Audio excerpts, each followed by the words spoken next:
नमस्कार. श्री स्वामी समर्थ. देवघरामध्ये मंगल कलश कसा स्थापन करावा, कोणत्या दिवशी करावा व कोणता मंत्र म्हणावा, चला तर हे सर्व जाणून घेऊया आजच्या व्हिडिओमध्ये. कलश म्हणजे सौभाग्य, समृद्धी आणि शांतीचं प्रतीक. त्यातील जल म्हणजे जीवनाचं मूळ, आंब्याची पानं म्हणजे निसर्गाची ऊर्जा आणि श्रीफळ म्हणजे देवी लक्ष्मीचं रूप. घरात कलश स्थापन केल्याने नकारात्मक ऊर्जा नाहीशी होते आणि शुभतेचा व मंगलतेचा वास घरभर पसरतो. तर कलश स्थापन करण्यासाठी सर्वप्रथम एक स्वच्छ तांबे आपल्याला घ्यायचा आहे.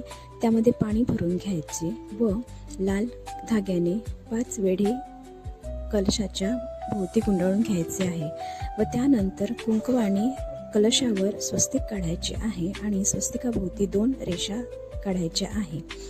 त्यानंतर कलशामध्ये पाण्यामध्ये हळद, कुंकू, अक्षदा व 1 फूल, 1 सुपारी व 1 रुपयाचे नाणे टाकायचे आहे. हे सर्व करताना एक मंत्र म्हणायचा आहे, तो असा: ओम श्री कलशदेवताभ्यो नमः. सकल पूजार्थे गंधाक्षता पुष्पम समर्पयामी. त्यानंतर 5 पाने ठेवून कलशामध्ये त्या 5 पानांवर श्रीफळ ठेवायचे आहे. श्रीफळाला हळद, कुंकू, अक्षदा लावून नमस्कार करून तिथे श्रीफळ आपल्याला ठेवायचं आहे. त्यानंतर श्रीफळाची पूजा करायची आहे हळद, कुंकू, अक्षदा वाहून.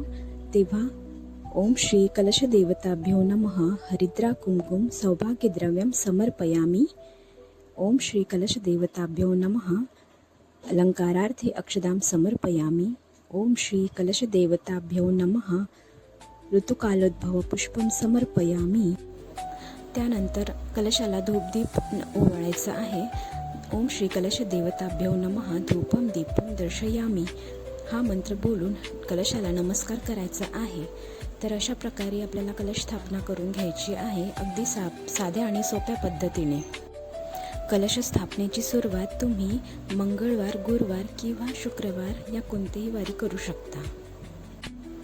व्हिडिओ आवडल्यास लाईक, शेअर आणि सबस्क्राईब करायला विसरू नका. धन्यवाद. श्री स्वामी समर्थ.